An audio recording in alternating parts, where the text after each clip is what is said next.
Hi ಸ್ನೇಹಿತರೆ, ತಮ್ಗೆಲ್ಲರೂ ನಮಸ್ಕಾರಗಳು. Swami Vivekananda study ಸೆಂಟರ್ಗೆ ಆತ್ಮೀಯವಾಗಿ ವೆಲ್ಕಮ್ ಮಾಡ್ತಾ, ಆತ್ಮೀಯರೇ, ಇವತ್ತು ಈಗಾಗಲೇ ಪರಮಾಣು ಅಣುಗಳ ಬಗ್ಗೆ ಚಾಪ್ಟರ್ ಕ್ಲಿಯರ್ ಆಗಿದೆ. ಸೊ ತಮ್ಗೆಲ್ಲ ಗೊತ್ತಿರುವ ಹಾಗೆ ಮೋಸ್ಟ್ ಇಂಪಾರ್ಟೆಂಟ್ ಆಗಿರತಕ್ಕಂತ ಟಾಪಿಕ್. ಸೊ ಇದ್ರ ಮೇಲೆ ಇವತ್ತು ಮೋಸ್ಟ್ ವಾಂಟೆಡ್ MCQಗಳನ್ನ ನಾವು ನೋಡ್ತಾ ಇದ್ದಾವೆ. ಅದು TET ಆಗಿರ್ಬೋದು, PSTR ಆಗಿರ್ಬೋದು, GPSTR ಆಗಿರ್ಬೋದು, ರೈಟ್. ಸೊ ಎಲ್ಲಾ ಎಕ್ಸಾಮ್ಗಳಿಗೆ ಬಹಳಷ್ಟು ಉಪಯುಕ್ತ ಆಗಿರ್ತಕ್ಕಂಥ, ಜೊತೆಗೆ ಇನ್ನಿತರ ಸ್ಪರ್ಧಾತ್ಮಕ ಪರೀಕ್ಷೆಗಳಿಗೆ ಸಹಿತ ಉಪಯುಕ್ತ ಆಗಿರ್ತಕ್ಕಂಥ ವಾಂಟೆಡ್ ವಿಡಿಯೋ ಇದೆ.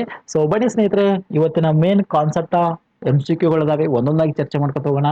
ಸೊ ಇವುಗಳಲ್ಲಿ ಯಾವುದು ಅತಿ ದೊಡ್ಡ ಮಾನವ ಆಗಿದೆ, ವೆರಿ ಇಂಟ್ರೆಸ್ಟಿಂಗ್ ಇದೆ. ಈ ಕೆಳಗೆ ಕೊಟ್ಟಿರ್ತಕ್ಕಂಥ ಮಾನಗಳಿದಾವೆ ನೋಡಿ. 1 ಮಿಲಿಯನ್ ಇದೆ, ನೆಕ್ಸ್ಟ್ 1 ಬಿಲಿಯನ್ ಇದೆ, 1 ಟ್ರೈಲಿಯನ್ ಇದೆ, 1 ಮೋಲ್ ಇದೆ.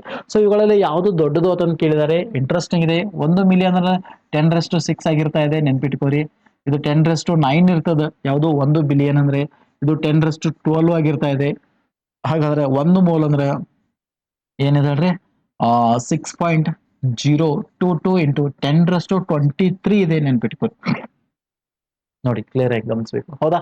ಸೊ ಹಾಗಾಗಿ ಈ ಎಲ್ಲಾ ಒಂದು ಅಂಶಗಳನ್ನ ಗಮನಿಸಿದಾಗ ಅತಿ ದೊಡ್ಡದಾಗಿರ್ತಕ್ಕಂತ ಒಂದು ಮಾನ ಯಾವ್ದಪ್ಪ ಅಂದ್ರೆ, ಸೊ ದಟ್ ಈಸ್ 1 ಮೋಲ್ ಅಂತ ನಾವು ಕರಿತಾ ಇದ್ದಾವೆ. ಮೋಲ್ ಅಂದ್ರೆ ಪರಮಾಣುಗಳ ರಾಶಿಯನ್ನ ಅಥವಾ ಅಣುಗಳ ರಾಶಿಯನ್ನ ಗ್ರಾಮ್ಗಳಲ್ಲಿ ಬರಿತಾ ಇದ್ದಾವೆ. ವೆರಿ ಇಂಟ್ರೆಸ್ಟಿಂಗ್ ಇದೆ ನೋಡಿ. ಪರಮಾಣುಗಳ ರಾಶಿ ಅಥವಾ ಅಣುಗಳ ರಾಶಿಯನ್ನ ನಾವೇನ್ ಮಾಡ್ತಾ ಇದ್ದೇವೆ ಹೇಳ್ರಿ, ಗ್ರಾಮ್ಗಳಲ್ಲಿ ವ್ಯಕ್ತಪಡಿಸೋದಕ್ಕೆ ನಾವು ಮೋಲ್ ಅಂತ ನಾವು ಕರಿತಾ ಇದ್ದೇವೆ. ಸೊ ನೆನಪಿರ್ಲಿ. ಸೊ ಇದು ಅವೋಗಾರ್ಡೋ ಅವರ ಮೋಸ್ಟ್ ಇಂಪಾರ್ಟೆಂಟ್ ಆಗಿರ್ತಕ್ಕಂಥ ಒಂದು ನಂಬರ್ ಅಂತ ನಾವು ಕರಿತಾ ಇದ್ದೇವೆ. ಈ ನಂಬರ್ ಅನ್ನ ತಿಳಿಸಿದಂತ ಪುಣ್ಯಾತ್ಮ ಯಾರಪ್ಪ ಅಂತ ಕೇಳಿದ್ರೆ ಅವೋಗಾಡ್ರೋ ಅಂತ ನಾವು ಕರಿತಾ ಇದ್ದೇವೆ. ಸೊ ಹಾಗಾಗಿ ಅವೋಗಾಡ್ರೋ ಅವರ ಸಂಖ್ಯೆ, ಸ್ಥಿರ ಸಂಖ್ಯೆ ಅಂತ ನಾವು ಕರಿತಾ ಇದ್ದೇವೆ. ಇದರ ಅರ್ಥ ಏನಪ್ಪಾ ಅಂದ್ರೆ, ಯಾವುದೇ ಒಂದು ವಸ್ತು ತಗೋರಿ ನಿಸರ್ಗದಲ್ಲಿ, ಆಕ್ಸಿಜನ್ ತಗೋರಿ, ಇಟ್ ಮೀನ್ಸ್ ಗ್ಯಾಸ್ ತಗೋರಿ, ಸಾಲಿಡ್ ತಗೋರಿ, ಲಿಕ್ವಿಡ್ ತಗೋರಿ, ಪ್ರತಿಯೊಂದು ವಸ್ತುವಿನಲ್ಲಿ ಸ್ಥಿರವಾಗಿರ್ತಕ್ಕಂಥ ಕಣಗಳು ಇರ್ತಾ ಇದಾವೆ. ಆ ಕಣಗಳ ಸಂಖ್ಯೆ ಇಷ್ಟಕ್ಕೆ ಸಮನಾಗಿರ್ತೈತೆ ಅನ್ನೋದನ್ನ ತೋರಿಸ್ಕೊಟ್ರು ಯಾರು, ಅವೋಗಾಡ್ರೋ ಅವರು. ಸೊ ಹಾಗಾಗಿ ಅದಕ್ಕೆ ಅವೋಗಾಡ್ರೋ ಅವರ ಸಂಖ್ಯೆ ಅಂತ ನಾವು ಕರಿತಾ ಇದಾವೆ. ಒಂದು ಮೋಲ್ ಅನ್ನೋದು ಏನಪ್ಪಾ ಅಂದ್ರ, ಈ ಮೋಲ್ ಅನ್ನೋದು ಏನ್ ಹೇಳ್ತೈತೆ ಹೇಳ್ರಿ, ಪರಮಾಣು ಅಥವಾ ಅಣುಗಳ ರಾಶಿಯನ್ನ ನಾವೇನ್ ಮಾಡ್ತಾ ಇದಾವಪ್ಪ ಅಂತ ಕೇಳಿದ್ರೆ, ಸೊ ಗ್ರಾಮಗಳಲ್ಲಿ ವ್ಯಕ್ತಪಡಿಸ್ತಾ ಇದ್ದಾವೆ, ನೆನ್ಪಿಟ್ಕೊಳ್ಳಿ. ಯಾಕಂದ್ರೆ ಪರಮಾಣು ಮತ್ತು ಅಣುಗಳ ರಾಶಿಯನ್ನ ನಾವು ಗೊತ್ತು ಯೂನಿಫೈಡ್ ಗಳಲ್ಲಿ ಗುರುತ ಮಾಡ್ತಾ ಇದಾವೆ. SI ಯೂನಿಟ್ ಯು ಇದೆ, ರೈಟ್. ಬಟ್ ಮೋಲ್ ಅಂದ್ರೆ ಏನ್ ಹೇಳ್ರಿ, that is presented in gram ಅಂತ ನಾವು ಕರಿತಾ ಇದ್ದೇವೆ. ಎದ್ರಾಗ ರಿಪ್ರೆಸೆಂಟ್ ಮಾಡ್ಬೇಕಾದ್ರೆ ಗ್ರಾಮ್ಗಳಲ್ಲಿ ವ್ಯಕ್ತಪಡಿಸಬೇಕಾದೈತಿ, ನೆನ್ಪಿಟ್ಕೊಳ್ಳಿ, ರೈಟ್. ಎಸ್, ಅರ್ಥ ಆಗಿದೆ. ಬನ್ನಿ ನೆಕ್ಸ್ಟ್ ಮುಂದಿನ ಪ್ರಶ್ನೆ ನೋಡೋಣ. 0.5 ಮೋಲ್ ಇದೆ. ಸೊ ಈ ಒಂದು ಆಕ್ಸಿಜನ್ ಅಣುವಿನಲ್ಲಿರುವ ಬಹಳ ಇಂಟ್ರೆಸ್ಟಿಂಗ್ ಪಾಯಿಂಟ್ ಇದೆ. ಅಣು ಅನ್ನೋ ಒಂದು ಪಾಯಿಂಟ್ ಕೊಟ್ಟಿದ್ದಾರೆ, ನೆನ್ಪಿಟ್ಕೋರಿ. ಆಕ್ಸಿಜನ್ ಅಣು ಅಂದ್ರೆ ಸೊ ದಟ್ ಈಸ್ ಯಾವ್ದು ಹೇಳ್ರಿ, O2. ಸೊ ಇದರಲ್ಲಿ ಇರ್ತಕ್ಕಂಥ ನೋಡಿ 0.5 ಮೋಲ್ ಅಂತ ಇದೆ, ಏನು ಒಂದು ಆಕ್ಸಿಜನ್ ಇದೆ, ಅದರದ ಅಣುರಾಶಿಯನ್ನ ಕಂಡುಹಿಡಿಯಿರಿ ಅಂತ ಹೇಳಿದ್ದಾರೆ. ಮೋಲಾರ್ ಮಾಸ್ ಅನ್ನ ಕಂಡುಹಿಡಿಯಿರಿ ಅಂತ ಹೇಳಿದ್ದಾರೆ. ಸೊ O2 ಅಂದ್ರೆ ನಮ್ಗೆ ಗೊತ್ತಿದೆ, ಒಂದು ಪರಮಾಣು ಅಂದ್ರೆ 16 ಅಂತಾವ್ 2 ಅದಾವೆ. ಸೊ ಹಂಗಾರ ಆಕ್ಸಿಜನ್ ಅಣುವಿನ ರಾಶಿ ಎಷ್ಟಾದೈತಿ, 32 ಗ್ರಾಮ್ ಆದೈತಿ, ನೆನ್ಪಿಟ್ಕೋರಿ. ಈ 32 ಗ್ರಾಮ್ ಅನ್ನೋದೊಂದು ಏನ್ ಹೇಳ್ರಿ, 1 ಮೋಲ್ ಅಂದಂಗ. 1 ಮೋಲ್ ಏನ್ ಹೇಳ್ರಿ, ಆಕ್ಸಿಜನ್ ಮಲಿಕ್ಯೂಲ್, ಏನ್ ಹೇಳ್ರಿ, ಆಕ್ಸಿಜನ್ ಮಾಲಿಕ್ಯೂಲ್ ಅನ್ನು ಅದನ್ನು ಕರಿತಾ ಇದಾವೆ, ನೆನ್ಪಿಟ್ಕೋರಿ. So that is equal to ಏನ್ ಹೇಳ್ರಿ, 32 ಗ್ರಾಮ ನೋಡಿ, ಒಂದು ಆಕ್ಸಿಜನ್. ಇಲ್ಲಿ 0.5 ಕೊಟ್ಟಿದ್ದಾರೆ, ಏನ್ ಕೊಟ್ಟಿದ್ದಾರೆ, 0.5 ನೋಡ್ರಿ. 1 ಮೋಲ್ ಆಕ್ಸಿಜನ್ ಅಂದ್ರೆ, 1 ಮೋಲ್ ಆಕ್ಸಿಜನ್ ಅಂದ್ರೆ ಏಟಿದ್ದಾರೆ, 32 ಗ್ರಾಮ್ ಇದೆ. ಹಂಗಾರೆ ನಮ್ಮದು ಎಷ್ಟಿದೆ ಈಗ, 0.5 ಏನಿದೆಪ್ಪ ಅಂದ್ರೆ ಆಕ್ಸಿಜನ್ ಇದೆ. ಹಂಗಾರೆ ಇತರದ ಎಷ್ಟಾಗಿಪ್ಪ ಅಂದ್ರೆ, so 32.0.5. So that is 16 gram ಆಗ್ತೈತಿ, ನೆನ್ಪಿಟ್ಕೋರಿ. ಸೊ ಎಷ್ಟಾಗ್ತಾ ಇದೆ, 16 ಗ್ರಾಮ್, 16 ಗ್ರಾಮ. ಸೊ ದಟ್ ಈಸ್ ಸರಿಯಾದ ಉತ್ತರ ಯಾವ್ದಪ್ಪ ಅಂತ ಕೇಳಿದ್ರೆ, ಸೊ ದಟ್ ಈಸ್ 16 ಗ್ರಾಮ, ನೆನಪಿರ್ಲಿ, ರೈಟ್. ಸೊ ವೆರಿ ಇಂಟ್ರೆಸ್ಟಿಂಗ್ ಆಗಿರ್ತಕ್ಕಂಥ ಪ್ರಶ್ನೆಗಳಿಗೆ ಉತ್ತರಗಳನ್ನ ಕೊಡುವಂತಹ ಪ್ರಯತ್ನ ಈ ಒಂದು ವಿಡಿಯೋದಲ್ಲಿ ನಡೀತಾ ಇದೆ. ಸೊ ಬನ್ನಿ ನೆಕ್ಸ್ಟ್ ಮುಂದಿನ ಒಂದು ಪ್ರಶ್ನೆಯನ್ನ ನಾವು ನೋಡ್ತಾ ಇದ್ದೇವೆ. ಸೊ ದಟ್ ಈಸ್ ಯಾವ್ದಪ್ಪ ಅಂತ ಕೇಳಿದ್ರೆ, ಸೊ ನೋಡಿ ಮುಂದಿನ ಪ್ರಶ್ನೆ ಏನಿದಪ್ಪ ಆತರ ನೋಡಿ. ಮುಂದಿನ ಒಂದು ಮೋಸ್ಟ್ ಬ್ಯೂಟಿಫುಲ್ ಆಗಿರ್ತಕ್ಕಂಥ ಪ್ರಶ್ನೆಯನ್ನ ನಾವು ನೋಡ್ತಾ ಇದ್ದೇವೆ. ಸೊ ದಟ್ ಈಸ್ ಯಾವ್ದಪ್ಪ ಅಂತಂದ್ರೆ, 0.1 ಮೋಲ್ ಕ್ಯಾಲ್ಸಿಯಂ ಕಾರ್ಬೋನೇಟ್ ನ ರಾಶಿ ಎಷ್ಟು ಅಂತ ಕೇಳಿದ್ದಾರೆ. ಕ್ಯಾಲ್ಸಿಯಂ ಕಾರ್ಬೋನೇಟ್ ನ ಅಣುರಾಶಿ, ಕ್ಯಾಲ್ಸಿಯಂ ಕಾರ್ಬೋನೇಟ್ ನ ಸೂತ್ರ ಕ್ಯಾಲ್ಸಿಯಂ ಕಾರ್ಬೋನೇಟ್, ನೆನ್ಪಿಟ್ಕೋರಿ. ಸೊ ಇತರದ್ದು ಒಂದು ಕ್ಯಾಲ್ಸಿಯಂ ಕಾರ್ಬೋನೇಟ್ ನ ಇದರ ಅಣುರಾಶಿ ನೋಡಿದ್ರೆ, ಕ್ಯಾಲ್ಸಿಯಂ ಕಾರ್ಬೋನೇಟ್ ಆಕ್ಸಿಜನ್ 3 ಇದಾವೆ. ಕ್ಯಾಲ್ಸಿಯಂ ಪರಮಾಣು ಒಂದಿದೆ. ಸೊ ಇತರ ಪರಮಾಣು ರಾಶಿ 40 ಇದೆ, ಗಮನಿಸಬೇಕು. ಪ್ಲಸ್ ಕಾರ್ಬನ್ ಒಂದಿದೆ, ಇತರ ಪರಮಾಣು ರಾಶಿ 12 ಇದೆ, ರೈಟ್. ಒಂದು ಆಕ್ಸಿಜನ್ ಅಂದ್ರೆ 16 ಇದೆ, ಅಂತಾವ್ ಎಷ್ಟು ಅದಾವ್ರಿ, 3 ಅದಾವೆ. ಸೊ 40 × 1 ಅಂದ್ರೆ ದಟ್ ಈಸ್ 40, 12 × 1 ಅಂದ್ರೆ 12, 16 into 3, that is 48. So 40, 40, 80, 88, 90, 90, 10, 100 gram, right? ನೋಡಿ ಎಷ್ಟಾಯ್ತು 100 ಕರೆಕ್ಟ್ ಆಯ್ತಾ ನೋಡಿ 100 ಆಯ್ತಾ 250 60 ಓಕೆ 100 ಗ್ರಾಮ್. ಇದ್ರ ಅರ್ಥ ಏನ್ ಹೇಳ್ರಿ ನೋಡ್ರಿ ಒಂದು ಮೋಲ್ ಏನ್ ಹೇಳ್ರಿ ಒಂದು ಮೋಲ್ ಏನ್ ಹೇಳ್ರಿ ಕ್ಯಾಲ್ಸಿಯಂ ಕಾರ್ಬೋನೇಟ್ ಇದರ ಅರ್ಥ ಎಷ್ಟು ಹೇಳ್ರಿ ಸೊ ದಟ್ ಈಸ್ 100 ಗ್ರಾಮ್ ಅಂದಂಗ ಎಷ್ಟು ಗ್ರಾಮ 100 ಗ್ರಾಮ ನಮಗೆ 0.1 ಮೋಲ್ ಇದೆ 0.1 ಮೋಲ್. ಸೊ ಈ ತರದ ಒಂದು ಅಣುರಾಶಿ ಬೇಕಾಗಿದೆ ನಮ್ಗೆ ಕ್ಯಾಲ್ಸಿಯಂ ಕಾರ್ಬೋನೇಟ್ ಅವಾಗ 100 into 0.1 so that is answer ಎಷ್ಟು ಬರ್ತೈತಿ 10. ಹಾಗಾದ್ರೆ ಎಷ್ಟು ಗ್ರಾಮ್ ಬರ್ತಾ ಇದೆ 10 ಗ್ರಾಮ್ ಬರ್ತಾ ಇದೆ ನೆನ್ಪಿಟ್ಕೋರಿ. ಸೊ ಸರಿಯಾದ ಉತ್ತರ ಯಾವ್ದು ಹೇಳ್ರಿ that is third one 10 gram ಅಂತ ನಾವು ಕರಿತಾ ಇದ್ದಾವೆ. ನೋಡಿ ಎಷ್ಟು ಮಜಾ ಇದೆ ಇಂಥ ಪ್ರಶ್ನೆಗಳನ್ನ ನಾವು ಬಿಡಿಸ್ತಿರ್ಬೇಕು ಯಾಕಂದ್ರೆ ಮೆಂಟಲಿ ನಾವೇನಾದ್ರು ಫಿಟ್ ಆಗಿ ಬಿಡ್ತಾ ಇದ್ದಾವೆ ಹೌದಲ್ರಿ. ಎಸ್ ಬನ್ನಿ ನೆಕ್ಸ್ಟ್ ಇಂಟ್ರೆಸ್ಟಿಂಗ್ ಪ್ರಶ್ನೆ 12.044 ಇದೆ ನೋಡಿ ಗಮನಿಸ್ಬೇಕಾ ಅದನ್ನ. ಸೊ ಪರಮಾಣುಗಳನ್ನ ಹೊಂದಿರುವ ಹೀಲಿಯಂನ ಮೋಲ್ಗಳ ಸಂಖ್ಯೆ ಎಷ್ಟು ಅಂತ ಕೊಟ್ಟಿದ್ದಾರೆ. ಹೀಲಿಯಂನ ಮೋಲ್ಗಳ ಸಂಖ್ಯೆ ಎಷ್ಟು ಅಂತ ಕೊಟ್ಟಿದ್ದಾರೆ ನೋಡ್ರಿ. ಒಂದು ಹೀಲಿಯಂ ಮೋಲ್ ನಿಮ್ಗೆ ಈಗಾಗಲೇ ಗೊತ್ತೈತಿ ಒಂದು ಹೀಲಿಯಂನ ಮೋಲ್ ಅಂದ್ರೆ ಎಷ್ಟು ಇರ್ತೈತಿ ಹೇಳ್ರಿ. ಒಂದು ಹೀಲಿಯಂ ಅಂದ್ರೆ ಒಂದು mole helium the mole of one helium ಅಂದ್ರೆ ಎಷ್ಟು ಇರ್ತೈತಿ ನಮ್ಗೆ ಆರ್ಡರ್ ಗೊತ್ತೈತಿ 0.22 ಇಂಟು 10⁻23. ಯಾವುದೇ ಒಂದು ವಸ್ತು ತಗೋರಿ ಅದ್ರಾಗ ಇಷ್ಟು ಕಣಗಳು ಇರ್ತಾವ ಅನ್ನೋದು ನಮ್ಗೆ ಗೊತ್ತೈತಿ. ಒಂದು ಮೋಲ್ ಅಂದ್ರೆ that is equal to 6.022 into 10⁻23 atoms ಇರ್ತಾ ಇದಾವೆ ಪರಮಾಣುಗಳು ಇರ್ತಾ ಇದಾವೆ. Clear okay. ಹಾಗಾದ್ರೆ ನಮ್ಮದು ಈಗ ಎಷ್ಟು ಪರಮಾಣುಗಳು ಇದಾವ್ರಿ ನೋಡ್ರಿ ಪರಮಾಣುಗಳು ಎಷ್ಟು ಕೊಟ್ಟಿದ್ದಾರೆ 12.044 ಕೊಟ್ಟಿದ್ದಾರೆ ಇಂಟು 10⁻23 ಕೊಟ್ಟಿದ್ದಾರೆ. ಹಾಗಾದ್ರೆ ಇದ್ರಾಗ ಎಷ್ಟು ಹೀಲಿಯಂನ ಮೂಲಗಳಿದಾವ ಅಂತ ಕೇಳಿದ್ದಾರೆ. ಸಿಂಪಲ್ ಅಲ್ರಿ ಒಂದಿದ್ದು ಅಂದ್ರೆ ಎಷ್ಟ ಹಂಗಾರೆ ಇಷ್ಟಿದ್ದು ಅಂದ್ರೆ ಎಷ್ಟು ಅಂತ ಕೇಳಿದರೆ. ಸೊ ಸಿಂಪಲ್ ಆಗಿದೆ ಸ್ನೇಹಿತರೆ 12 ಪಾಯಿಂಟ್ ಏನ್ ಮಾಡ್ಬೇಕು 044 ಇಂಟು 10⁻23 ಡಿವೈಡ್ ಬೈ ಏನ್ ಮಾಡ್ಬೇಕು 6.022 ಇಂಟು 10⁻23 ಕ್ಯಾನ್ಸಲ್ ಅದು. ಸೊ ಇದು ಒಂದಲೇ ಇದು ಎರಡ್ಲೇ. ಸೊ ಎಷ್ಟು ಮೂಲಗಳಿದಾವ್ರಿ 2 ಮೂಲಗಳಿದಾವೆ. ಇಲ್ಲಿಯಂನ ಎಷ್ಟು ಮೂಲಗಳಿದಾವೆ 2 ಮೂಲಗಳು. ಒಂದು ಮೂಲ ಅಂದ್ರೆ ಎಷ್ಟ ಹಾಗಾದ್ರೆ ಇಷ್ಟ ಅಂದ್ರೆ 2 ಮೂಲಗಳ. ಸೊ ಸಿಂಪಲ್ ಸರಿಯಾದ ಉತ್ತರ that is number 2 moles options number 1 right. So ನೋಡಿ ಪ್ರಶ್ನೆಗಳು ಬಿಡಿಸ್ತಾ ಇದಾವೆ ವೆರಿ ಇಂಟ್ರೆಸ್ಟಿಂಗ್ ಇರ್ತಾ ಇದಾವೆ. ಟಿಇಟಿಗೆ PSR ಗೆ GPSR ಗೆ ಬೇರೆ ಎಕ್ಸಾಮ್ಗೂ ಬರುವಂತ ಸಾಧ್ಯತೆಗಳು ಇರ್ತಾ ಇದಾವೆ. ಹಾಗೆ ಪ್ರಶ್ನೆ ಬಂದ ಕೂಡಲೇ ವಿಡಿಯೋನ ಮ್ಯೂಟ್ ಮಾಡಿ ನೀವು ಟ್ರೈ ಮಾಡಿ ಆಮೇಲೆ ವಿಡಿಯೋನ ಮತ್ತೆ ಪುನಃ ನೋಡಿ ಸೊ ನಿಮ್ಮ ಆನ್ಸರ್ಗಳನ್ನ ಕಂಪೇರ್ ಮಾಡೋದು ರೈಟ್. ಎಸ್ ಓಕೆ ಬನ್ನಿ ಸ್ನೇಹಿತರೆ ನೆಕ್ಸ್ಟ್ 5ನೇ ಪ್ರಶ್ನೆ 3.011 10⁻24 ಇದೆ. ಸೊ ಪರಮಾಣುಗಳನ್ನ ಹೊಂದಿರುವ ಕಾರ್ಬನ್ ಅನ್ನ ರಾಶಿ ಎಷ್ಟು ಅಂತ ಕೇಳಿದ್ದಾರೆ. ಕಾರ್ಬನ್ ಅನ್ನ ರಾಶಿ ನೋಡ್ರಿ ಒಂದು ಮೋಲ್ ಅಂದ್ರೆ ನಿಮ್ಗೆ ಆಲ್ರೆಡಿ ಗೊತ್ತೈತಿ ಒಂದು ಮೋಲ್ ಕಾರ್ಬನ್ ಅಂದ್ರ ನೋಡಿ ಅದ್ರದ್ದು ಎಷ್ಟು ಅಟಮ್ಸ್ ಇರ್ತಾ ಇದಾವೆ 6.022 ಇಂಟು 10⁻23 ಇರ್ತಾ ಇದಾವೆ. ಸೊ ಇದ್ರ ಅರ್ಥ ಏನ್ ಹೇಳ್ರಿ ಒಂದು ಕಾರ್ಬನ್ ನ ರಾಶಿ ಎಷ್ಟಿದೆ 12 ಗ್ರಾಮ್ ಇದೆ. ಎಷ್ಟಿದೆ 12 ಗ್ರಾಮ. ಒಂದು ಮೋಲ್ ಇದ್ದಾಗ ಇಷ್ಟ ಇರ್ತಾ ಇದಾವ ಕಣಗಳು, ಇಷ್ಟು ಕಣಗಳಿದ್ದಾಗ ಅದರದ ರಾಶಿ 12 ಗ್ರಾಮ್ ಇರ್ತಾ ಇದೆ. ಅದ ಹಂಗಾರೆ ಈಗ ನಮ್ದು ಪರಮಾಣುಗಳು ಎಷ್ಟಿದಾವೆ 3.011 ಇಂಟು 10⁻24 ಕೊಟ್ಟಿದ್ದಾರೆ ರೈಟ್. ಸೊ ಹಾಗಾದ್ರೆ ಅವಾಗ ರಾಶಿ ಎಷ್ಟಿದೆ ನೋಡಿ ಇಷ್ಟಿದ್ದಾಗ ಎಷ್ಟು 6.022 ಇಂಟು 10⁻23 ಇದ್ದಾಗ ಕಾರ್ಬನ್ ನ ರಾಶಿ ಎಷ್ಟಿದೆ 12 ಗ್ರಾಮ್ ಇದೆ. ಅನುಪಾತಗಳ ಮೂಲಕ ಬೇರೆನ ಇವಾಗ 3.011 ಇಂಟು 10⁻24 ಇದ್ದಾಗ ಇತರದ ಗ್ರಾಮ ಎಷ್ಟಿದೆ ಅಂತ ಕೇಳಿದ್ದಾರೆ ರೈಟ್. ಸೊ ಸಿಂಪಲ್ ಆಗಿದೆ ರೂಲ್ಸ್ಗಳು ಯಾವ ಬೇಕಾಗಿಲ್ಲ ನಮಗೆ ಇಲ್ಲಿ ಡೈರೆಕ್ಟ್ ಆಗಿ ನಾವ್ ಏನ್ ಮಾಡ್ಬೋದು ಲೆಕ್ಕ ಬಿಡಿಸಬಹುದು ನೋಡಿ. ಈಗ ಓರೆ ಗುಣಾಕಾರ ಮಾಡ್ತಾ ಇದ್ದಾಗ ಸೊ ಇದು ಬೇಕಾಗಿದೆ. So that is equal to ಏನ್ರಿ 12 ಇಂಟು 3.011 ಇಂಟು 10⁻24 ಡಿವೈಡ್ ಬೈ ಏನ್ರಿ 6.022 ಇಂಟು 10⁻23 ರೈಟ್. ಸೊ ಕಡ್ತಾ ಹೊಡಿಬೇಕಾದಿದ್ರಿ 12 ಗುಣಾಕಾರ ಮಾಡೋಣ ಸ್ನೇಹಿತರೆ ನೋಡಿ 12 ಒಂದ್ಲಿ 12 ಒಂದು ಕೈಲ ಉಳಿತು 3 ಬಂತು ರೈಟ್.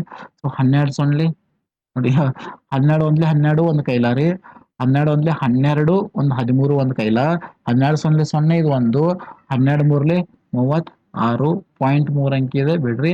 ಸೊ 23 ಐತ್ರ ಕಳೆದು ಅಂದ್ರೆ ಏನ್ ಉಳಿತು 10⁻1 ಉಳಿತು. ಸೊ ಡಿವೈಡ್ ಬೈ ಏನಿದೆ ಹೇಳ್ರಿ 6.022 ಇದೆ. ಸೊ ಇದನ್ನ ಕ್ಯಾನ್ಸಲೇಷನ್ ಮಾಡಬೇಕಾಗ್ತದೆ ಸ್ನೇಹಿತರೆ ನೆನ್ಪಿಟ್ಕೋರಿ. ಅಪ್ರಾಕ್ಸಿಮೇಟ್ಲಿ 6 ಬರುವಂತ ಸಾಧ್ಯತೆ ಇದೆ ನೋಡೋಣ.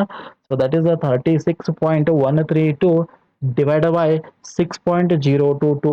ಸೊ ಎಕ್ಸಾಕ್ಟ್ಲಿ ರೈಟ್ ಇದೆ 6 ಬರ್ತಾ ಇದೆ ಇಂಟು ಎಷ್ಟಿದೆ 10 ಇದೆ 10 ರ ಘಾತ 1 ಅಂದ್ರೆ 10. ಸೊ ಎಷ್ಟು ಗೊತ್ತಿರ್ರಿ 60 ಗ್ರಾಮ್ ಬತ್ತು. ಸೊ ಬನ್ನಿ ಬನ್ನಿ ಬನ್ನಿ 60 ಗ್ರಾಮ್ ಇದೆನಾ? Yes, very good. So answer ಎಷ್ಟು ಹೇಳ್ರಿ? 60 ಗ್ರಾಮ. So that is right answer. ಎಷ್ಟು ಇಂಟ್ರೆಸ್ಟಿಂಗ್ ಇದೆ, ಮಜಾ ಅದಾವಲ್ರಿ?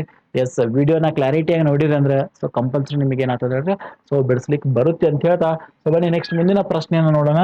ಸೊ ಕೆಳಗಿನ ಯಾವ ಜೋಡಿಗಳು 1:1 ಮೂಲ ರಾಶಿಯನ್ನು ಹೊಂದಿವೆ, ಅನುರಾಶಿಯನ್ನು ಹೊಂದಿವೆ? ಯಾವ್ದು 1:1 ಅನುರಾಶಿಯನ್ನು ಹೊಂದಿದೆ ಅಂತ ಕೇಳಿದ್ದಾರೆ. ಇಂಟ್ರೆಸ್ಟಿಂಗ್ ಇದೆ ನೋಡ್ರಿ. 10 ಗ್ರಾಮ್ ಕ್ಯಾಲ್ಸಿಯಂ ನೋಡ್ರಿ, 10 ಗ್ರಾಮ್ ಕ್ಯಾಲ್ಸಿಯಂ. ಬಟ್ ಕ್ಯಾಲ್ಸಿಯಂದು ಎಷ್ಟಿದೆ ಹೇಳ್ರಿ? ಕ್ಯಾಲ್ಸಿಯಂದು ಎಷ್ಟಿದೆ? ಕ್ಯಾಲ್ಸಿಯಂದ 40 ಇದೆ. 1 ಮೋಲ್ 40 ಇದೆ. ಗೊತ್ತಿರ್ಬೇಕು ನಿಮಗೆ. 10 ಗ್ರಾಮ್ ಕ್ಯಾಲ್ಸಿಯಂ ಕೊಟ್ಟಿದ್ದಾರೆ, ಮೋಲ್ ರಾಶಿ ಎರಡು ತರದ್ದು 1:1 ಇದೆ. ಹಂಗಾರ 40ರಾಗ ಇದು ಎಷ್ಟಿದೆ? 10 ಇದೆ. 40ರಾಗ ಎಷ್ಟಿದೆ? ಇದು 10 ಇದೆ. So 12 gram magnesium. ಮ್ಯಾಗ್ನೀಷಿಯಂ ಎಷ್ಟಿದೆ ಹೇಳ್ರಿ? 24 ಇದೆ. ಮ್ಯಾಗ್ನೀಷಿಯಂ ಎಷ್ಟಿದೆ? 24 ಇದೆ. 24 ಎಷ್ಟು ಬರ್ದಾರಿ? 12 ಬರ್ದಾರು. 12 ಅಂದ್ರೆ ಇದೇನ್ ಹೇಳ್ರಿ? ಅರ್ಧ ಐತೆ ತಂದಂಗ. ಎಷ್ಟು ಐತೆ ತಂದಾಗ? 0.5 ಐತೆ ತಂದಂಗ. 12 ಗ್ರಾಮ್ ಮ್ಯಾಗ್ನೀಷಿಯಕ 1 ಮೋಲ್ ಮ್ಯಾಗ್ನೀಷಿಯಂ ಅಥವಾ 1 ಮ್ಯಾಗ್ನೀಷಿಯಂ ಅನುರಾಶಿ 24 ಗ್ರಾಮ್ ಇದೆ ರೀ. ಇಲ್ಲಿ 12 ಗ್ರಾಮ್ ಕೊಟ್ಟಿದ್ದಾರೆ. 24 ಗ್ರಾಮ್ ಇದ್ದು 12 ಗ್ರಾಮ್ ಅಂದ್ರೆ ಅರ್ಧ ಮ್ಯಾಗ್ನೀಷಿಯಂ ಇದೆ ತಂದಂಗ. ಕ್ಲಿಯರ್? ಅರ್ಧ ಮೂಲವನ್ನ ಹೊಂದಿತಿ, ಮೋಲ್ ರಾಶಿಯನ್ನ ಹೊಂದಿತಿ. 10 ಗ್ರಾಮ್ ಅಂದ್ರೆ ಅರ್ಧ ಐತಿ. ಸೊ ಇಲ್ಲಿ 1/4 ಇದೆ ರೀ. 10 ಗ್ರಾಮ್ ಅಂದ್ರೆ 1/4 ರೀ. ಯಾಕ ಒಟ್ಟು 40 ಇದೆ ರೀ. 10 ಅಂದ್ರೆ 1/4 ಆಯ್ತು. ಹೌದಲ್ರಿ? ಎಸ್. 6 gram carbon. ನೋಡಿ, ಕಾರ್ಬನ್ ಅನುರಾಶಿ ಎಷ್ಟಿದೆ ರೀ? 12 ಗ್ರಾಮ್ ಇದೆ. ಅದ್ರ ಅರ್ಧ ಕೊಟ್ಟಿದ್ದಾರೆ ಅಂದ್ರೆ 0.5 ಆಯ್ತು. ಯಾವುದು? 6 ಗ್ರಾಮ್ ಅಂದ್ರೆ 0.5 ಆಯ್ತು. ಇಲ್ಲಿ 12 ಗ್ರಾಮ್ ಮ್ಯಾಗ್ನೀಷಿಯಂ ಇದೆ ನೋಡ್ರಿ. 12 ಗ್ರಾಮ್ ಮ್ಯಾಗ್ನೀಷಿಯಂ ಇದೆ. ಅಂದ್ರೆ ಟೋಟಲ್ ಮ್ಯಾಗ್ನೀಷಿಯಂ ಎಷ್ಟಿದೆ ನಮ್ದು? 24 ಇದೆ. 12 ಗ್ರಾಮ್ ಅಂದ್ರೆ ಆ ತರ ಅರ್ಧ ಕೊಟ್ಟಿದ್ದಾರೆ. ದಟ್ ಈಸ್ 0.5 ಆಯ್ತು. ಇದ್ರದ್ದು 0.5 ಆಯ್ತು, ಇದ್ರದ್ದು 0.5 ಆಯ್ತು. ರೈಟ್? ಸೊ 20 ಗ್ರಾಮ್ ಕ್ಯಾಲ್ಸಿಯಂ ಇದೆ. ಎಕ್ಸಾಕ್ಟ್ಲಿ ಕ್ಯಾಲ್ಸಿಯಂ 40 ಇದೆ. ಅದ್ರದ್ದು ಅರ್ಧ ಇಲ್ಲಿ ಇದೆ ಅನ್ಕೊಳ್ಳಿ. That is also 0.5. 11 gram sodium ಇದೆ. ಸೋಡಿಯಂದು 22 ಇದೆ. 23 ಬರ್ತಾ ಇದೆ. ಎಸ್, 23 ಬರ್ತಾ ಇದೆ. ಸೊ ಇಲ್ಲಿ 11 ಇರೋದ್ರಿಂದ ಸ್ವಲ್ಪ 0.5 ಕಿತ್ತ ಏನಾಗಿದೆ, ಹೆಚ್ಚಿಗೆ ಬರ್ತೈತೆ ಅನ್ನೋದು ನೋಡ್ತಾ ಇದ್ದಾವೆ. ಇನ್ನ 20 ಗ್ರಾಮ್ ಕ್ಯಾಲ್ಸಿಯಂ ಇದೆ. 20 ಗ್ರಾಮ್ ಕ್ಯಾಲ್ಸಿಯಂ ಅಂದ್ರೆ ಸೊ ದಟ್ ಈಸ್ ಕ್ಯಾಲ್ಸಿಯಂ ಅಂದ್ರೆ 40 ಇದೆ. ಅದ್ರದ 20 ಗ್ರಾಮ್ ಅರ್ಧ ಕೊಟ್ಟಿದ್ದಾರೆ. ಇದು 0.5 ಅಂದ್ರೆ ಪೂರ್ಣವಾಗಿ ಇಲ್ಲ ತಂದಂಗ. ಸೊ 12 ಗ್ರಾಮ್ ಕಾರ್ಬನ್ ಇದೆ. ಇದು ಪೂರ್ಣವಾಗಿದೆ. ಕ್ಯಾಲ್ಸಿಯಂ ಸಾರಿ ಕಾರ್ಬನ್ ಎಷ್ಟಿದೆ? 12 ನೋಡ್ರಿ. ಇದು 12 ಅಂದ್ರೆ ಫುಲ್ 1 ಕೊಟ್ಟಿದ್ದಾರೆ ನಂಗೆ ಅಣುರಾಶಿ. ನೋಡ್ರಿ, ಇದು 12 ಗ್ರಾಮ್ ಇದೆ, ಫುಲ್ ಕೊಟ್ಟಿದ್ದಾರೆ. ಇದ್ರ ಅರ್ಧ ಇದೆ. ಸೊ ಈಗ ಬರೋದಿಲ್ಲ ರೀ. ಇದು 0.5 ಕಿಂತ ಹೆಚ್ಚಿದೆ, 0.5 ಇದೆ. ಇದು ಬರೋದಿಲ್ಲ ರೀ. ಸೊ ಇಲ್ಲಿ 1/4 ಇದೆ, 0.2 ಈಕ್ವಲ್ ಇಲ್ಲ, ಬರೋದಿಲ್ಲ. ಹಾಗಾದ್ರೆ ಇದು ಬರ್ತಾ ಇದೆ ನೋಡಿ. ಯಾವುದು? 12 ಗ್ರಾಮ್ ಮತ್ತು 6 ಗ್ರಾಮ್. ಯಾಕೆ ಅರ್ಧ ಅರ್ಧ 0.5 ಅನುಪಾತ 0.5. ಸೊ ದಟ್ ಈಸ್ ಕಡ್ತಾ ಹೊಡೆದಂದ್ರೆ 1:1. ಕಡ್ತಾ ಹೊಡೆದಂದ್ರೆ 1:1. ಎರಡು ಕಡೆ ಸೇಮ್ ಬರ್ತಂದ್ರೆ ದಟ್ ಈಸ್ 1:1 ಅಂತ ನಾವು ಕನ್ಸಿಡರ್ ಮಾಡ್ತಾ ಇದ್ದಾವೆ. ನೆನ್ಪಿಟ್ಟುಕೋರಿ. ಕ್ಲಿಯರ್ ಆಯ್ತಲ್ರಿ? ಸೊ ಕನ್ಫ್ಯೂಷನ್ ಮಾಡ್ಕೊಕ್ ಹೋಗ್ಬೇಡ್ರಿ ಅಂತ ಹೇಳ್ತಾ, ಸೊ ಸರಿಯಾದ ಉತ್ತರ ದಟ್ ಈಸ್ ಯಾವ್ದಲ್ರಿ? ಸೊ ಸೆಕೆಂಡ್ ಒನ್ ಬರ್ತಾ ಇದೆ, ನೆನ್ಪಿಟ್ಕೊಳ್ಳಿ. ರೈಟ್? ಎಸ್, ಬನ್ನಿ ನೆಕ್ಸ್ಟ್ ಮುಂದಿನ ಪ್ರಶ್ನೆ ನೋಡೋಣ. ಸೊ ಮುಂದಿನ ಪ್ರಶ್ನೆ ಈ ರೀತಿಯಾಗಿದೆ. ಸ್ಥಿರ ಅನುಪಾತಗಳ ನಿಯಮವನ್ನು ಪ್ರತಿಪಾದಿಸಿದವರು. ಸೊ ಅನುಪಾತ ನಿಯಮ, ಇಲ್ಲಿ ರಾಸಾಯನಿಕ ಸಂಯೋಜನೆ ನಿಯಮಗಳು ಬರ್ತಾ ಇದಾವೆ. ಕೆಮಿಕಲ್ ಕಾಂಬಿನೇಷನ್ ಲಾಸ್ಗಳು ಬರ್ತಾ ಇದಾವೆ. 2 ನಿಯಮಗಳು ಬರ್ತಾ ಇದಾವೆ. 1ನೇ ನಿಯಮ ಸೊ ದಟ್ ಈಸ್ ರಾಶಿ ಸಂರಕ್ಷಣಾ ನಿಯಮ. ಆ ನಿಯಮವನ್ನು ಪ್ರತಿಪಾದನೆ ಮಾಡಿದವರು ಲೆವೋಸಿಯರ್. ಅದಾದ ನಂತರ ಸ್ಥಿರ ಅನುಪಾತಗಳ ನಿಯಮವನ್ನು ಪ್ರತಿಪಾದನೆ ಮಾಡಿದವರು ಯಾರಪ್ಪ ಅಂತ ಕೇಳಿದ್ರೆ ಸೌರೆ JL ಪ್ರೌಸ್ಟ್ ಅಂತ ನಾವು ಕರಿತಾ ಇದ್ದಾವೆ. ಸೊ ನೆನ್ಪಿಟ್ಕೋರಿ. ಥಾಮ್ಸನ್ ಅವ್ರು ಏನ್ ಮಾಡ್ರಿ ಅಂದ್ರ ಪರಮಾಣು ಸಿದ್ಧಾಂತವನ್ನ ಮಂಡನೆ ಮಾಡಿದ್ರು. ನೆನ್ಪಿಟ್ಕೋರಿ. ಮೊದಲ ಬಾರಿಗೆ ಪರಮಾಣು ಸಿದ್ಧಾಂತವನ್ನ ಪರಮಾಣುವಿನ ರಚನೆಯನ್ನ ತಿಳಿಸಿದವರು ಯಾರು ಹೇಳ್ರಿ? ಥಾಮ್ಸನ್. ಲೆವೋಸಿಯರ್ ಏನಪ್ಪಾ ಅಂದ್ರ ರಾಶಿ ಸಂರಕ್ಷಣಾ ನಿಯಮವನ್ನ ತಿಳಿಸಿರು. ರಾಶಿ ಸಂರಕ್ಷಣಾ ನಿಯಮವನ್ನ ಏನ್ ಮಾಡ್ರು? ಪ್ರತಿಪಾದನೆ ಮಾಡ್ರು ಅನ್ನೋದನ್ನ ನಾವು ನೋಡ್ತಾ ಇದ್ದಾವೆ. ಸೊ ಇದಾದ ನಂತರ ನೆಕ್ಸ್ಟ್ ನೋಡ್ತಾ ಇದ್ದಾವೆ. ಸೊ ಇವರು ಸ್ಥಿರ ಅನುಪಾತಗಳ ನಿಯಮ ಅಂದ್ರ ಸ್ಥಿರ ಅನುಪಾತಗಳ ನಿಯಮ ಅಂದ್ರೆ ಏನ್ ಹೇಳ್ರಿ? ಯಾವುದೇ 2 ವಸ್ತುಗಳು ರಾಸಾಯನಿಕ ಕ್ರಿಯೆ ನಡಿಬೇಕಾದ್ರೆ ಉತ್ಪನ್ನಗಳು ಏನಿರ್ತಾವಲ್ರಿ, ಅದೇ ರೀತಿಯಲ್ಲಿ ಏನಾಗಿರ್ತಾವ? ಸ್ಥಿರ ಅನುಪಾತಗಳೊಂದಿಗೆ ಪ್ರತಿವರ್ತಕಗಳಲ್ಲಿ ಕಂಡು ಬರ್ತಿತ್ತು ಅನ್ನುವಂತ ವಿಚಾರವನ್ನ ವ್ಯಕ್ತಪಡಿಸೋರು ಯಾರಪ್ಪ ಆತರ? ಸೊ ಪ್ರೌಸ್ಟ್. ಸೊ ಡಾಲ್ಟನ್ ಅವ್ರು ಏನ್ ಮಾಡಿರಪ್ಪ ಅಂದ್ರ ಸೊ ದಟ್ ಈಸ್ ಪರಮಾಣು ಸಿದ್ಧಾಂತ ಅಂತ ನಾವು ಕರಿತಾ ಇದ್ದಾವೆ. ನೆನ್ಪಿಟ್ಕೊಳ್ಳಿ. ಕನ್ಫ್ಯೂಷನ್ ಆಗಿರ್ಬೇಕು ನೀವು. ಸರ್ ಮ್ಯಾಲೂ ಪರಮಾಣು ಸಿದ್ಧಾಂತ ಬರೆದ್ರಿ, ಕೆಳಗೂ ಪರಮಾಣು ಸಿದ್ಧಾಂತ, ಅಳಿಸಿ ಬಿಡ್ತೀನಿ, ನಿಮ್ಗೆ ಕನ್ಫ್ಯೂಸ್ ಆಗ್ಬೋದು. ಸೊ ಇವ್ರು ಏನ್ ಮಾಡಿದ್ರು ಅಂದ್ರೆ ಪರಮಾಣು ರಚನೆಯ ಸಿದ್ಧಾಂತ ಅಂತ ನಾವು ಕರಿತಾ ಇದ್ದಾರೆ. ಮೊದಲ ಬಾರಿಗೆ ಪರಮಾಣುಗಳು ಯಾವ ರೀತಿ ರಚನೆ ಆಗಿದಾವೆ, ದ ಸ್ಟ್ರಕ್ಚರ್ ಆಫ್ ಆಟಮ್, ಅದ್ರ ಬಗ್ಗೆ ಇಂಟ್ರೊಡ್ಯೂಸ್ ಮಾಡಿದಂತ ಮೊದಲ ವ್ಯಕ್ತಿ ಯಾರಪ್ಪ ಅಂದ್ರೆ JJ ಥಾಮ್ಸನ್ ಅವರು ಅನ್ನೋದನ್ನ ನಾವು ನೋಡ್ತಾ ಇದ್ದೇವೆ. ಸೊ ಇಲ್ಲಿ ಸರಿಯಾದ ಉತ್ತರ ದಟ್ ಈಸ್ ಪ್ರೌಸ್ಟ್ ಅನ್ನೋದು ನಾವು ನೋಡ್ತಾ ಇದ್ದೇವೆ. ರೈಟ್? ಬನ್ನಿ ನೆಕ್ಸ್ಟ್ ಮುಂದಿನ ಪ್ರಶ್ನೆ. AL ಇದೆ, OH3 ಇದೆ, ಅಲ್ಯೂಮಿನಿಯಂ ಹೈಡ್ರಾಕ್ಸೈಡ್ ಅಂತ ನಾವು ಕರಿತಾ ಇದ್ದಾವೆ. ಸೊ ಇಲ್ಲಿ ಅಲ್ಯೂಮಿನಿಯಂನ ವೆಲೆನ್ಸಿ ಎಷ್ಟು ಅಂತ ಕೇಳಿದರೆ ಮೋಸ್ಟ್ ಇಂಟ್ರೆಸ್ಟಿಂಗ್ ಇದೆ ನೋಡ್ರಿ. ನಾನು ಆಲ್ರೆಡಿ ಏನ್ ಮಾಡಿದ್ದೆ ನಿಮಗೆ ರಾಸಾಯನಿಕ ಸೂತ್ರಗಳನ್ನ ಬರೆಯೋದ ಕಲಿಸಿದ್ದೆ ರೈಟ್. ರಾಸಾಯನಿಕ ಸೂತ್ರಗಳನ್ನ ಯಾವ ರೀತಿ ಬರಿಬೇಕು ಅನ್ನೋದನ್ನ ನಾನು ಹೇಳಿದ್ದೆ. ಸೊ ಅದು ನಿಮಗೆ ಇಲ್ಲಿ ಕ್ಲಾರಿಟಿ ಇತ್ತಂದ್ರೆ ಸೊ ಈಸಿಯಾಗಿ ವ್ಯಾಲೆನ್ಸಿನ ಬರಿಬಹುದು. ನೋಡಿ ಇಲ್ಲಿ ಏನದ ಹೇಳ್ರಿ ಧಾತುಗಳಿದಾವೆ. ಒಂದು ಎಲ್ ಇದೆ, ಇನ್ನೊಂದು ಯಾವ್ದಿದೆ ಓ ಎಚ್ ಇದೆ. ನೋಡಿ ಎಲ್ ಈ ಕಡೆ ಬಂದ್ರೆ ಇದು 3 ಈ ಕಡೆ ಬರ್ತದ, ಓ ಎಚ್ ಏನಾಗ್ತದ 1 ಬರ್ತಾ ಇದೆ. ನೋಡಿ ಇದು ಈ ಕಡೆ ಬರ್ತೈತಿ, ಇದು ಈ ಕಡೆ ಹೋಗ್ತೈತಿ. ಸೊ ಸಮೀಕರಣ ಬರಿಬೇಕಾದ್ರೆ ಎ ಅಲ್ಲ ಓ ಎಚ್ ಆಮೇಲೆ ಏನ್ ಬರಿದಾವ 3. ಸೊ ದಟ್ ಈಸ್ ಅಂದ್ರೆ ಎ ಎಲ್ ಎಷ್ಟಿದೆ ಹೇಳ್ರಿ. ಸೊ ದಟ್ ಈಸ್ 3 ವ್ಯಾಲೆನ್ಸಿ ಇದೆ ಅಂತ ನಾವು ಕರಿತಾ ಇದ್ದೇವೆ. ಎಷ್ಟಿದೆ ಹೇಳ್ರಿ 3 ವ್ಯಾಲೆನ್ಸಿನ ಹೊಂದಿದೆ. ಸೂತ್ರದ ಸಹಾಯದಿಂದ ಎಷ್ಟು ವ್ಯಾಲೆನ್ಸಿ ಇದೆ ಅನ್ನೋದನ್ನ ನಾವು ಕನ್ಫರ್ಮ್ ಮಾಡಬಹುದ್ರಿ. ಹೌದಾ. ವೇಲೆನ್ಸಿ ಅನ್ನೋದು ಆ ಪರಮಾಣುವಿನ ಅತ್ಯಂತ ಹೊರಕವಚದಲ್ಲಿ ಇರ್ತಕ್ಕಂಥ ಎಲೆಕ್ಟ್ರಾನ್ಗಳ ಮೇಲೆ ಏನಾಗ್ತೈತೆ ಹೇಳ್ರೆ ನಿರ್ಧಾರ ಆಗ್ತಾ ಇದೆ ಅನ್ನೋದನ್ನ ನಾವು ನೋಡ್ತಾ ಇದ್ದೇವೆ ರೈಟ್. ಎಸ್ ಬನ್ನಿ ನೆಕ್ಸ್ಟ್ ಮುಂದಿನ ಪ್ರಶ್ನೆಯನ್ನ ನೋಡೋಣ. ಸೊ ಮುಂದಿನ ಪ್ರಶ್ನೆ ಏಕ ಪರಮಾಣೀಯತೆಯನ್ನು ಹೊಂದಿರತಕ್ಕಂತ ಒಂದು ಧಾತು ಯಾವ್ದು ಅಂತ ಕೇಳಿದರೆ, ಏಕ ಪರಮಾಣೀಯತೆ ಅಂದ್ರೆ ಏನ್ ಹೇಳ್ರೆ ಈಗ ನಮ್ದು ವಸ್ತುಗಳಲ್ಲ ಆ ವಸ್ತುಗಳು ಎದರಿಂದ ಆಗಿದಾವ್ರಿ ಪರಮಾಣುಗಳಿಂದ ಆಗಿದಾವೆ. ಕೆಲವೊಂದು ಒಂದೇ ಪರಮಾಣು ಹೊಂದಿದಾವೆ ಅವಕ್ಕೆ ಏಕ ಪರಮಾಣೀಯತೆ. ಇನ್ನು ಕೆಲವೊಂದು ವಸ್ತುಗಳಲ್ಲಿ ಪರಮಾಣು ಸಂಖ್ಯೆ 2 ಇದ್ದು ಅಂದ್ರೆ ಅವು ದ್ವಿಪರಮಾಣೀಯತೆ. ಕೆಲವೊಂದು ವಸ್ತುಗಳಲ್ಲಿ 3 ಇದಾವೆ ಅವಾಗ 3 ಪರಮಾಣೀಯತೆ ಅದನ್ನು ಕರಿತಾ ಇದಾವೆ. ಹೌದಾ. ನೆಕ್ಸ್ಟ್ ಕೆಲವೊಂದ್ರ 4 ಇದಾವೆ ಚತುರ್ ಪರಮಾಣೀಯತೆ. 4ಕ್ಕಿಂತ ಹೆಚ್ಚಿದ್ದು ಅಂದ್ರೆ ಬಹು ಪರಮಾಣೀಯತೆ ಅಂತ ನಾವು ಕರಿತಾ ಇದಾವೆ. ಹೌದಾ. ಎಸ್ ಬನ್ನಿ ಹಾಗಾದ್ರೆ ಇವುಗಳಲ್ಲಿ ಯಾವುದು. ಸೊ ನೈಟ್ರೋಜನ್ ಅನ್ನೋದು ಒಂದು ಇದರಲ್ಲಿ 2 ಏನಿದಪ್ಪ ಅಂದ್ರೆ ಪರಮಾಣುಗಳ ಸಂಖ್ಯೆ ಇದೆ, N2 ಅಂತ ನಾವು ಕರಿತಾ ಇದಾವೆ. ಹೀಲಿಯಂ ದಟ್ ಈಸ್ ಆಲ್ಸೋ ಏನಾಗಿದೆ ಹೇಳ್ರಿ. ಸೊ ಇದು ಸಹಿತ ದ್ವಿಪರಮಾಣೀಯತೆಯನ್ನು ಹೊಂದಿದೆ. ಆಕ್ಸಿಜನ್ ಇದು ಸಹಿತ ದ್ವಿಪರಮಾಣೀಯತೆಯನ್ನು ಹೊಂದಿದೆ ನೋಡಿ ರೈಟ್. ಸೊ ಹೈಡ್ರೋಜನ್ ಅನ್ನೋದು ಏನೈತಿ ಒಂದೇ ಪರಮಾಣುವಿಂದ ಕೂಡಿದ ನೆನ್ಪಿಟ್ಕೊಳ್ಳಿ. ಸೊ ಹಾಗಾಗಿ ಹೈಡ್ರೋಜನ್ ಅನ್ನೋದೊಂದು ಏನಪ್ಪಾ ಆದ್ರ ಏಕ ಪರಮಾಣೀಯ. ಸೊ ಹಂಗಾರೆ ಚತುರ್ಕ ಸೊ ಫಾಸ್ಫರಸ್ ಇದೆ ರೀ. ಯಾವ್ದು ಹೇಳ್ರಿ ಫಾಸ್ಫರಸ್. ನೀವು ನೋಡಿರ್ಬೋದು ಫಾಸ್ಫರಸ್ ಏನಾಗಿದಪ್ಪ ಅಂದ್ರ ಚತುರ ವೇಲೆನ್ಸಿಯನ್ನು ಹೊಂದಿದೆ. ಯಾವುದು ಫಾಸ್ಫರಸ್ ರೀ. ಸರ್ ಬಹು ಪರಮಾಣೀಯ ಅತಿ ಹೆಚ್ಚು ಎದುರಾಗಿದವಪ್ಪ ಅಂದ್ರ ಸೊ ಸಲ್ಫರ್ಗಳು ಬರ್ತಾ ಇದೆ. ಸಲ್ಫರ್ಗಳಲ್ಲಿ 8 ಇದಾವೆ. ಹೌದಾ. ಸೊ 8 ಪರಮಾಣೀಯತೆಯನ್ನು ಹೊಂದಿದೆ. ವೆರಿ ಇಂಟ್ರೆಸ್ಟಿಂಗ್ ಇರ್ತಾ ಇದೆ, ಮಜಾ ಇರ್ತಾ ಇದ್ರಿ. ಕೆಮಿಸ್ಟ್ರಿ ಕ್ಲಾಸ್ಗಳು ಬಹಳ ಮಜಾ ಇರ್ತವೆ. ಬೇಸಿಕ್ ನಮ್ಗೆ ಗೊತ್ತಿರ್ತಾರ, ಮುಂದಿನ ಎಲ್ಲವೂ ಸಹಿತ ಈಸಿ ಆಗಿರ್ತಾ ಇದೆ. ಸೊ ನೆನಪಿರ್ಲಿ ರೈಟ್. ಓಕೆ ನೆಕ್ಸ್ಟ್ ಮುಂದಿನ ಪ್ರಶ್ನೆಯನ್ನ ನೋಡೋಣ ಬನ್ನಿ. ವೆರಿ ಇಂಟ್ರೆಸ್ಟಿಂಗ್ ಇದೆ. ಸೊ ಮುಂದಿನ ಪ್ರಶ್ನೆ ಏನಿದಪ್ಪ ಅಂದ್ರ ದ್ರವ್ಯರಾಶಿ ಸಂರಕ್ಷಣೆಯ ನಿಯಮ ಹೀಗೆ ಹೇಳುತ್ತದೆ.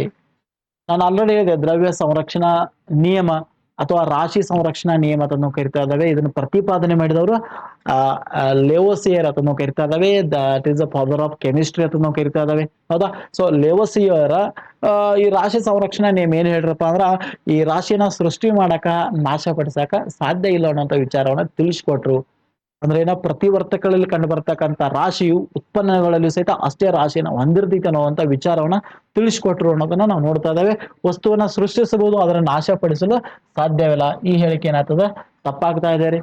ವಸ್ತುವನ್ನ ನಾಶಪಡಿಸಬಹುದು ಆದರೆ ಸೃಷ್ಟಿಸಲು ಇದು ಸಹಿತ ತಪ್ಪಾಗ್ತಾ ಇದೆ ನೋಡಿ. ವಸ್ತುವನ್ನ ಸೃಷ್ಟಿಸಲು ಅಥವಾ ನಾಶಪಡಿಸಲು ಸಾಧ್ಯವಿಲ್ಲ. ಸೊ ದಟ್ ಈಸ್ ಏನಪ್ಪಾ ಅಂದ್ರ ರಾಶಿ ಸಂರಕ್ಷಣಾ ನಿಯಮ ಹೇಳ್ತದೆ. ಸೊ ಹಾಗಾಗಿ ಸರಿಯಾದ ಉತ್ತರ ಏನಪ್ಪಾ ಅಂದ್ರ that is number 3. That is right answer ಅಂತ ನಾವು ಕರಿತಾ ಇದ್ದಾವೆ. ಸೊ ನೆನ್ಪಿಟ್ಕೋರಿ ಲೆವೋಸಿಯವರ ಒಂದು ಮೊದಲ ಬಾರಿಗೆ ತಿಳಿಸಿದಂತ ರಾಶಿ ಸಂರಕ್ಷಣಾ ನಿಯಮ ಅಂತ ನಾವು ಕರಿತಾ ಇದ್ದಾವೆ ಸ್ನೇಹಿತರೆ, ನೆನ್ಪಿಟ್ಕೋರಿ ರೈಟ್. ಬಟ್ ಇದಾದ ನಂತರ ವಸ್ತುವಿನ ಮೂಲ ಘಟಕ ಯಾವುದು ಅಂತ ಕೇಳಿದರೆ ವಸ್ತು ನಿಮ್ಗೆ ಗೊತ್ತಿರಬೇಕು. ವಸ್ತು ಅಂದ್ರೆ ಕನ್ಫ್ಯೂಷನ್ ಮಾಡ್ಕೊಂಗಿಲ್ಲ. ಸೊ ವಸ್ತುವಿಗೆ ಇನ್ನೊಂದು ಹೆಸರೇ ಏನಪ್ಪಾ ಅಂದ್ರ ದ್ರವ್ಯ. ವಸ್ತುವಿಗೆ ಇನ್ನೊಂದು ಹೆಸರು ಏನ್ ಹೇಳ್ರಿ ದ್ರವ್ಯ. ಈ ದ್ರವ್ಯ ಅತಿ ಚಿಕ್ಕ ಚಿಕ್ಕ ಕಣಗಳಿಂದ ಮಾಡಲ್ಪಟ್ಟಿದೆ. ಏನ್ ಹೇಳ್ರಿ ಅತಿ ಚಿಕ್ಕ ಚಿಕ್ಕ ಕಣಗಳಿಂದ ಮಾಡಲ್ಪಟ್ಟಿದೆ ಅನ್ನೋದನ್ನ ಮೊದಲ ಬಾರಿಗೆ ತಿಳಿಸಿದವರು ಸೊ ಕನಾದನವರ. ಯಾರು ಹೇಳ್ರಿ ಕನಾದ್. ಮಹರ್ಷಿ ಕನಾದ್ ಅವ್ರು ಏನ್ ಮಾಡ್ರಪ್ಪ ಅಂದ್ರ ಮೊದಲ ಬಾರಿಗೆ ಏನ್ ಮಾಡ್ರಿ ಹೇಳ್ರಿ ತಿಳಿಸಿರು ಅನ್ನೋದನ್ನ ನಾವು ನೋಡ್ತಾ ಇದ್ದೇವೆ. ಮಹರ್ಷಿ ಕನಾದ್ ಅವ್ರು ಏನ್ ಮಾಡ್ರ ಚಿಕ್ಕ ಚಿಕ್ಕ ಕಣಗಳಿಂದ ಮಾಡಲ್ಪಟ್ಟಿದೆ ಯಾವುದು ದ್ರವ್ಯ. ಇದು ವೈಜ್ಞಾನಿಕ ಹೆಸರು, ಇದು ಸಾಮಾನ್ಯ ಹೆಸರು ವಸ್ತು. ಅದಕ್ಕೆ ಸೈಂಟಿಫಿಕ್ ನೇಮ್ ಏನಪ್ಪಾ ಅಂದ್ರೆ ದ್ರವ್ಯ ಅಂತ ನಾವು ಕರಿತಾ ಇದ್ದಾವೆ. ಈ ದ್ರವ್ಯ ಎದರಿಂದ ಆಗ್ಯದಪ್ಪ ಅಂದ್ರೆ ಚಿಕ್ಕ ಚಿಕ್ಕ ಕಣಗಳು. ಆ ಚಿಕ್ಕ ಚಿಕ್ಕ ಕಣಗಳಿಗೆ ವೆರಿ ಇಂಟ್ರೆಸ್ಟಿಂಗ್ ಏನಂತ ಕರೀತಾರೆ ಅಂದ್ರೆ ವಸ್ತುವಿನ ಮೂಲ ಘಟಕನೇ ಯಾವ್ದಪ್ಪ ಅಂದ್ರೆ ಆ ಚಿಕ್ಕ ಚಿಕ್ಕ ಕಣಗಳಿಗೆ ಏನಂತ ಕರೀತಾರೆ ಪರಮಾಣುಗಳು ಅಂತ ನಾವು ಕರಿತಾ ಇದ್ದಾವೆ. ಸೊ ಹಾಗಾಗಿ ವಸ್ತುವಿನ ಮೂಲ ಘಟಕ ಯಾವ್ದಪ್ಪ ಅಂತ ಕೇಳಿದ್ರೆ ಸೊ ದಟ್ ಈಸ್ ಪರಮಾಣು ಅಂತ ನಾವು ಕರಿತಾ ಇದ್ದಾವೆ. ನೆನ್ಪಿಟ್ಕೋರಿ ಪರಮಾಣುವಿನಲ್ಲಿರುವ ಮೂಲಭೂತ ಕಣಗಳು ಯಾವಪ್ಪ ಅಂತ ಕೇಳಿದ್ರೆ ದಟ್ ಈಸ್ ಯಾವ ಪ್ರೋಟಾನ್ ಮತ್ತು ನ್ಯೂಟ್ರಾನ್ ಮತ್ತು ಇನ್ನೊಂದು ಎಲೆಕ್ಟ್ರಾನ್ಗಳು ಮೂಲಭೂತ ಕಣಗಳು ಅಂತ ನಾವು ಕನ್ಸಿಡರ್ ಮಾಡ್ತಾ ಇದ್ದಾವೆ ರೈಟ್. ಎಸ್ ಪರಮಾಣುಗಳಿಂದನೇ ಯಾವ್ದಾಗೈತಿ ಅಣುಗಳ ರಚನೆ ಆಗಿದಾವೆ. ನೆನ್ಪಿಟ್ಕೋರಿ ಒಂದಕ್ಕಿಂತ ಹೆಚ್ಚು ಪರಮಾಣುಗಳು ಸೇರಿದ್ದೇ ಆದ್ರೆ ಅದಕ್ಕೆ ನಾವು ಅಣು ಅಂತ ಒಂದು ಕನ್ಸಿಡರ್ ಮಾಡ್ತಾ ಇದ್ದಾವೆ ರೈಟ್. ಎಸ್ ಬನ್ನಿ ನೆಕ್ಸ್ಟ್ ಮುಂದಿನ ಪ್ರಶ್ನೆ ನೋಡೋಣ. ಸೊ ಕೆಳಗಿನವುಗಳಲ್ಲಿ ಯಾವುದು ಡಾಲ್ಟನ್ನರ ಪರಮಾಣು ಸಿದ್ಧಾಂತ ಅದಕ್ಕೆ ಪ್ರತಿಪಾದನೆ ಆಗಿಲ್ಲ. ನಿಮ್ಗೆ ಗೊತ್ತಿರಬೇಕು ಮೊದಲ ಬಾರಿಗೆ ಮಹರ್ಷಿ ಕನಾದ್ ಅವರು ಹೇಳ್ರು. ಕಾತಾಯನ್ ಅನ್ನುವಂತ ಭಾರತದ ವಿಜ್ಞಾನಿ ದ್ರವ್ಯದ ಬಗ್ಗೆ ಸ್ಪಷ್ಟೀಕರಣ ಕೊಟ್ಟರು. ಅದಾದ ನಂತರ ಡೆಮೋಕ್ರಾಟಿಸ್ ಸಹಿತ ಏನ್ ಮಾಡಿದೆ ಹೇಳ್ರಿ, ಗ್ರೀಕ್ ವಿಜ್ಞಾನಿ ಅದ್ರ ಬಗ್ಗೆ ಪರಿಕಲ್ಪನೆಯನ್ನು ಕೊಟ್ಟರು. ತದನಂತರ ಪರಮಾಣುಗಳ ಒಂದು ವ್ಯವಸ್ಥಿತವಾದಂತಹ ಸಿದ್ಧಾಂತವನ್ನ ಮಂಡಿಸಿದವರು ಯಾರಪ್ಪ ಅಂತ ಕೇಳಿದ್ರೆ ಸೊ ಅವರು ಜಾನ್ ಡಾಲ್ಟನ್. ಸೊ ಹಾಗಾಗಿ ಪರಮಾಣು ಸಿದ್ಧಾಂತ ಅಂತಂದ್ರೆ ಒಂದು ವಿಶೇಷವಾಗಿರ್ತಕ್ಕಂಥ ಸಿದ್ಧಾಂತವನ್ನ ತಿಳಿಸಿದ್ರು. ಆ ಪರಮಾಣು ಸಿದ್ಧಾಂತದ ಬಗ್ಗೆ ಸಾಕಷ್ಟು ವಿಚಾರಗಳನ್ನ ತಿಳಿಸಿಕೊಟ್ರು ಅವರು. ಯಾರು? ಜಾನ್ ಡಾಲ್ಟನ್ ಅವರು. ಹಂಗಾರೆ ಇಲ್ಲಿ ಯಾವುದು ಅವರ ಹೇಳಿಕೆ ಆಗಿಲ್ಲ ಅನ್ನುವಂಥ ವಿಚಾರ ಇದೆ. ಸೊ ಆದ್ಮೇಲೆ ಬನ್ನಿ, ಪರಮಾಣುಗಳನ್ನ ಸೃಷ್ಟಿಸಲು ಮತ್ತು ನಾಶಪಡಿಸಲು ಸಾಧ್ಯ ಇಲ್ಲ. Exactly correct. ಯಾಕೆಂದ್ರೆ ವಸ್ತು ಪರಿಸರದಲ್ಲಿ ಇರತಕ್ಕಂಥ ಯಾವುದೇ ವಸ್ತುವನ್ನು ನಾವು ರೆಡಿ ಮಾಡೋಕ್ಕೂ ಸಾಧ್ಯ ಇಲ್ಲ, ಅದನ್ನು ನಾಶಪಡಿಸಲಿಕ್ಕೂ ಸಾಧ್ಯವಿಲ್ಲ.